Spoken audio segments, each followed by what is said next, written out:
जी नमस्कार दोस्तों, स्वागत है आप सभी का आपके अपने चैनल गुरुजी स्टडी सर्किल में। आज हम आपको समान अध्ययन के कुछ महत्वपूर्ण प्रश्न को लेकर आए हैं जो सीटेट के एग्ज़ाम में हमेशा आते रहते हैं और बहुत ही महत्वपूर्ण है ये प्रश्न। तो चलिए शुरू करते हैं आज का क्लास। जितने भी प्रश्न हैं ये रिपीट होते रहते हैं बार बार सीटेट के एग्ज़ामों में, तो ध्यान से याद रखिएगा। चलिए तो शुरू करते हैं आज का क्लास। प्रश्न संख्या 1 है, भारत का शोध संस्थान जो है मैत्री कहाँ अवस्थित है। ऑप्शन 1 है एशिया में, ऑप्शन 2 है ऑस्ट्रेलिया में, ऑप्शन 3 है अंटार्कटिका में, ऑप्शन 4 है यूरोप में। तो इसका जो हो जाएगा सही आंसर ऑप्शन 3 जो है सही हो जाएगा। अंटार्कटिका में है शोध संस्थान जो है मैत्री। ये मैत्री शोध संस्थान है, मैत्री जो है अंटार्कटिका में है। और अंटार्कटिका में दूसरा भी है भारत का शोध संस्थान, दक्षिण गंगोत्री नाम से है और भारती। एक तो मैत्री हो गया, दूसरा दक्षिण गंगोत्री और एक जो है भारती है। ये सब जो है अंटार्कटिका में ही है भारत का शोध संस्थान। तो चलिए आते हैं अगले प्रश्नों की ओर। भारत के किस एक राज्य में हड़प्पा के नगर सबसे बड़ी संख्या में मिले हैं, सबसे ज़्यादा मिले हैं, मतलब यहाँ। तो ऑप्शन 1 है हरियाणा, ऑप्शन 2 है गुजरात, ऑप्शन 3 है पंजाब, ऑप्शन 4 है जम्मू कश्मीर। तो यहाँ जो हो जाएगा 2 का ऑप्शन नंबर 2 जो है सही हो जाएगा। हड़प्पा के जो है नगर हैं सबसे ज़्यादा संख्या में, बड़ी संख्या में जो है गुजरात में मिले हैं भारत में, उसके बाद जो है हरियाणा में मिले हैं। हड़प्पा सभ्यता जो था उसके ज़्यादा जो है शहर भारत में जो है गुजरात में मिले। तो चलिए आते हैं अगले प्रश्नों की ओर। प्रश्न संख्या 3 है, भारत के संविधान के अनुसार निम्नलिखित में से कौन सा मौलिक अधिकार नहीं है। भारतीय संविधान के अनुसार जो है ये निम्नलिखित जो है 4, इसमें से कौन सा मौलिक अधिकार नहीं है। तो इसका जो हो जाएगा 3 का ऑप्शन 1 है, देखिए शोषण के विरुद्ध अधिकार, ऑप्शन 2 है धार्मिक स्वतंत्रता का अधिकार, ऑप्शन 3 है संपत्ति का अधिकार, ऑप्शन 4 है शिक्षा का अधिकार। तो यहाँ जो हो जाएगा 3 का ऑप्शन नंबर 3 जो है सही हो जाएगा। ये जो है भारतीय संविधान के अनुसार जो है मौलिक अधिकार नहीं है, और बाकी ये सब जो है शोषण के विरुद्ध ये सब मौलिक अधिकार है, और ये जो है संपत्ति का अधिकार जो है मौलिक अधिकार नहीं है। पहले था, अब मौलिक अधिकार के सूची से हटा दिया गया है इसको। तो चलिए आते हैं अगले प्रश्नों की ओर। प्रश्न संख्या 4 है, भारतीय स्वतंत्रता संग्राम में दांडी यात्रा को किस आंदोलन की शुरुआत माना जाता है। इतिहास का प्रश्न है ये, बहुत ही भी प्रश्न है। भारतीय स्वतंत्रता संग्राम में दांडी यात्रा को किस आंदोलन की शुरुआत माना जाता है। ऑप्शन 1 है स्वदेशी आंदोलन, ऑप्शन 2 है भारत छोड़ो आंदोलन, ऑप्शन 3 है होम रूल आंदोलन, ऑप्शन 4 है सबने अवज्ञा आंदोलन। तो यहाँ जो हो जाएगा 4 का ऑप्शन नंबर 4 जो है सही हो जाएगा, सबने अवज्ञा आंदोलन। दांडी यात्रा से जो है शुरुआत किस आंदोलन की हुई, तो सबने अवज्ञा आंदोलन की। तो सबने अवज्ञा दांडी यात्रा कब शुरू हुआ, तो 12 मार्च 1930 ईस्वी को, 1930 ईस्वी में शुरू हुआ। ये जो है साबरमती आश्रम से शुरू हुआ दांडी के लिए। 24 दिनों का ये जो है यात्रा था, गांधी जी शुरू किए इसको। तो चलिए आते हैं अगले प्रश्नों की ओर। निम्न में से कौन सा पूरा पाषाण स्थल है। ऑप्शन 1 है इनाम गांव, ऑप्शन 2 है भीमबेटका, ऑप्शन 3 है हल्लर, ऑप्शन 4 है बुर्ज होम। तो यहाँ जो हो जाएगा 5 का ऑप्शन नंबर 2 जो है सही हो जाएगा। भीमबेटका जो है पूरा पाषाण स्थल है, पूरा पाषाण। भीमबेटका जो है पूरा पाषाण है। नौ पाषाण भी स्थल ये है, पूरा पाषाण, नौ पाषाण भी स्थल यही खोज किया गया है। नौ पाषाण और ये जो है मध्य पाषाण का भी है भीमबेटका। बहुत ही भी आई है ये, वेरी इंपॉर्टेंट है। चलिए आते हैं अगले प्रश्नों की ओर। प्रश्न संख्या 6 है, मोहनजोदड़ो की खोज की गई। मोहनजोदड़ो की जो है खोज की गई थी, तो कब की गई थी, कब किया गया था? तो यहाँ ऑप्शन 1 है 1935 ईस्वी, ऑप्शन 2 है 1905, ऑप्शन 3 है 1922, ऑप्शन 4 है 1921 ईस्वी।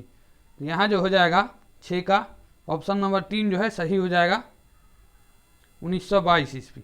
मोहनजोदड़ो की खोज की गई थी 1922 ईस्वी में। और ये समझिए पहले मोहनजोदड़ो है क्या। तो मोहनजोदड़ो सिंधु घाटी सभ्यता जो था उसका जो है दूसरा नगर था।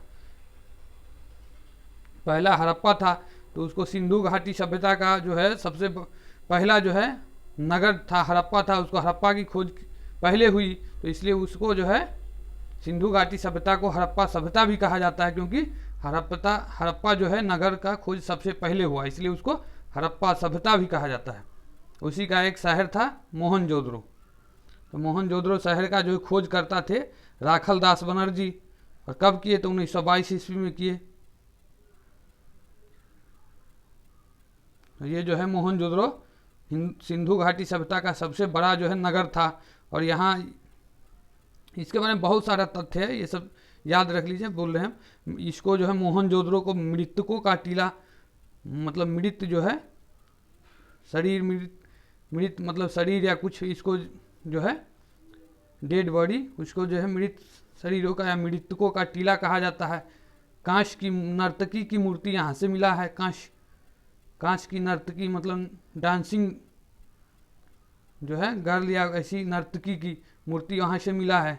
और मोहनजोदड़ो से विशाल अन्नागार मिले हैं।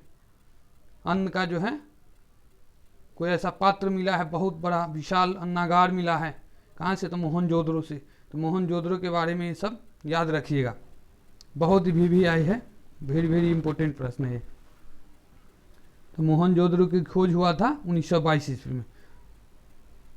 चलिए आते हैं अगले प्रश्नों की ओर। सिकंदर कहाँ का शासक था? प्रश्न संख्या 7 है, सिकंदर कहाँ का शासक था? ऑप्शन 1 में है बेबीलोन, ऑप्शन 2 है ईरान, ऑप्शन 3 है मकदूनिया, ऑप्शन 4 है चीन।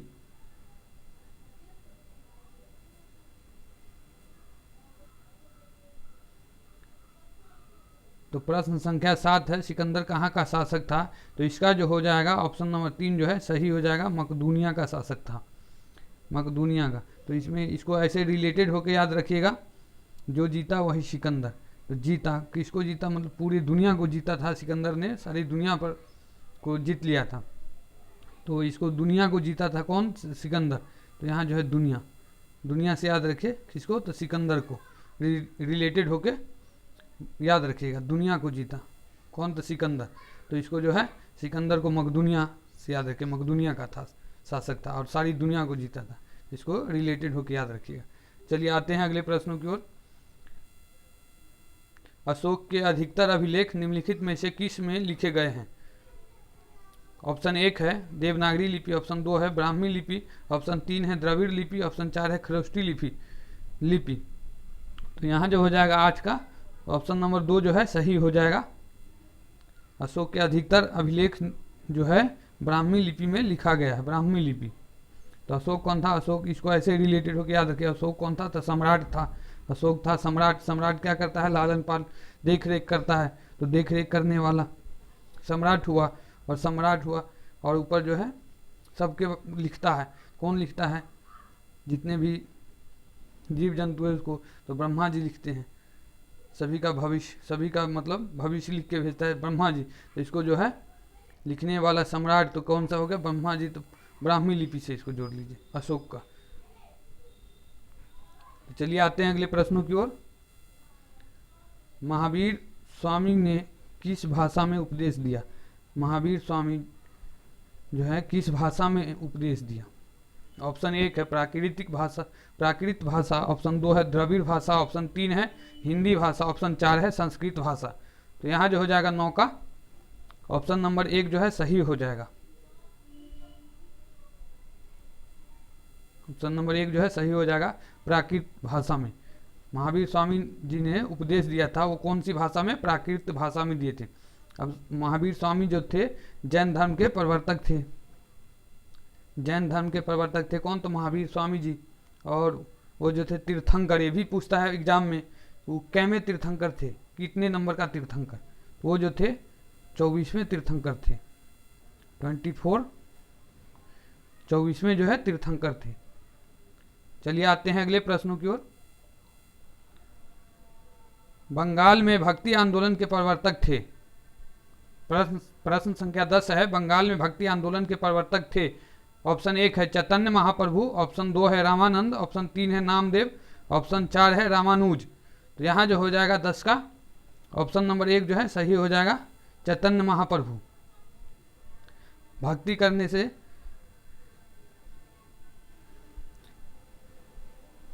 चित्त की शांति मिलता है, तो यहाँ जो होगा चित्त की शांति, चैतन्य से याद रखिएगा। बंगाल में भक्ति आंदोलन, बंगाल में जो है भक्ति आंदोलन चैतन्य महाप्रभु याद रखिएगा। और नामदेव जी जो थे, नामदेव ये महाराष्ट्र के थे। चलिए आते हैं अगले प्रश्नों की ओर। प्रश्न संख्या 11 है, पाटलिपुत्र नगर का संस्थापक कौन था? ऑप्शन 1 है अजात शत्रु, ऑप्शन 2 है बिंबिसार, ऑप्शन 3 है उदयन, ऑप्शन 4 है घनानंद। तो यहाँ जो हो जाएगा 11 का ऑप्शन नंबर 3 जो है सही हो जाएगा, उदयन हो जाएगा इसका। ये भी एक VVI प्रश्न है, बहुत ही इंपॉर्टेंट प्रश्न है, हमेशा परीक्षाओं में बार बार आता रहता है। पाटली नगर का संस्थापक कौन था? तो उदयन था। तो इसको कैसे रिलेटेड होकर याद रखिएगा, इसको भी समझ लीजिए जरा। जो पुत्र होता है, पुत्र, तो किसी को पुत्र हुआ, पुत्र, पाटलिपुत्र से पुत्र को रिलेटेड करके याद रखिए। पुत्र होता है तो उसका भाग उदय हो जाता है, पुत्र होता है तो उदय हो जाता है। तो पुत्र होगा, उदय होगा, तो इसको जो है उदयन से याद रखिएगा, ना कि घनानंद, अजातशत्रु, बिंबिसार नहीं, पुत्र, पाटलिपुत्र, तो ये उदयन। चलिए आते हैं अगले प्रश्नों की ओर। भगवान महावीर का प्रथम शिष्य कौन था? भगवान महावीर का प्रथम शिष्य कौन था? ऑप्शन 1 है प्रभास, ऑप्शन 2 है दिगंबर, ऑप्शन 3 है जमाली, ऑप्शन 4 है श्वेतांबर। तो यहाँ जो हो जाएगा 12 का ऑप्शन नंबर 3 जो है सही हो जाएगा, जमाली। तो इसको इस प्रकार रिलेटेड होकर याद रखिए। भगवान महावीर जो थे जैन धर्म के प्रवर्तक थे, तो वो जो थे जैन धर्म का विस्तार करना चाहते थे, मतलब जैन धर्म को जमाना चाहते थे। और जब उनका प्रचार हुआ, जमा दिए, तो उसके बाद उसका जो है प्रचार हो गया, तो उसको धर्म, जैन धर्म का जो है जमा लिए, जमा लिए मतलब जमाली उसका प्रथम शिष्य था, जमाली। जैन धर्म का प्रचार करते करते जमा लिए। तो चलिए आते हैं अगले प्रश्नों की ओर। प्रश्न संख्या 13 है, किस देवता के लिए ऋग्वेद में पुरंदर कहा गया है? किस देवता के लिए ऋग्वेद में पुरंदर कहा गया है? ऑप्शन 1 है वरुण, ऑप्शन 2 है इंद्र, ऑप्शन 3 है शुक्र, ऑप्शन 4 है कृष्ण। तो यहाँ जो हो जाएगा 13 का ऑप्शन नंबर 2 जो है सही हो जाएगा, इंद्र के लिए। देवताओं का राजा है इंद्र, तो उसको जो है पुरंदर कहा गया है। चलिए आते हैं अगले प्रश्नों की ओर। प्रश्न संख्या 14 है, वह अंग्रेज जिसने सम्राट जहांगीर के दरबार में आकर भेंट किया था? वह अंग्रेज जिसने सम्राट जहांगीर के दरबार में आकर भेंट किया था कौन था? ऑप्शन 1 है सर जॉन, ऑप्शन 2 है सर टॉम्स रो, ऑप्शन 3 है रोल्टा वीटा, ऑप्शन 4 है उपयुक्त में से कोई नहीं। तो यहाँ जो हो जाएगा 14 का ऑप्शन नंबर 2 जो है सही हो जाएगा, सर टॉम्स रो। तो इसको, तो यहाँ जो है 14 का ऑप्शन नंबर 2 सही हो जाएगा, सर टॉम्स रो। तो इसको इस प्रकार रिलेटेड होकर याद रखिएगा। टॉम्स रो जो था जहांगीर के दरबार में आया, उसने कहा जहांगीर से व्यापार करने के लिए हम आए हैं, हमको रहने दीजिए, व्यापार करके हम चले जाएंगे। परमिशन मांगने के लिए आया जहांगीर के दरबार में, तो जहांगीर ने मना कर दिया, तो उसको फिर वो रोने लगे। तो इससे याद रखिएगा, तब इसने जहांगीर ने उनको यहाँ रहने की, व्यापार करने का अनुमति दे दिया, रोने लगे तब। तो इसको इस प्रकार रिलेटेड होकर याद रखिए, सर टॉम्स रो, मतलब रो दिया जहांगीर के सामने। तो इसको याद रखिएगा, टॉम्स रो लगा है, तो इस प्रकार इसको रिलेटेड होकर याद रखिएगा। चलिए आते हैं अगले प्रश्नों की ओर। प्रश्न संख्या 15 है, किस शासक ने बौद्धों के लिए विख्यात विक्रमशिला विश्वविद्यालय की स्थापना की? किस शासक ने बौद्धों के लिए विख्यात विक्रमशिला विश्वविद्यालय की स्थापना की? यहाँ हो जाएगा ऑप्शन 1 है महिपाल, ऑप्शन 2 है धर्मपाल, ऑप्शन 3 है शिवपाल, ऑप्शन 4 है देवपाल। तो यहाँ जो हो जाएगा 15 का ऑप्शन नंबर 2 जो है सही हो जाएगा, धर्मपाल। धर्मपाल पहले जो था विश्वविद्यालय में धर्म की शिक्षा दिया जाता था, धर्म की शिक्षा दिया जाता था, तो इसको जो है धर्मपाल से रिलेटेड याद रखिए, धर्मपाल हो गया। और ये विश्वविद्यालय को जो है नष्ट करने वाला, तोड़ देने वाला कौन सा था, तो बख्तियार खिलजी ने तोड़ दिया इसको। किसको, तो विक्रमशिला विश्वविद्यालय को बख्तियार खिलजी जो थे तोड़ दिए इसको।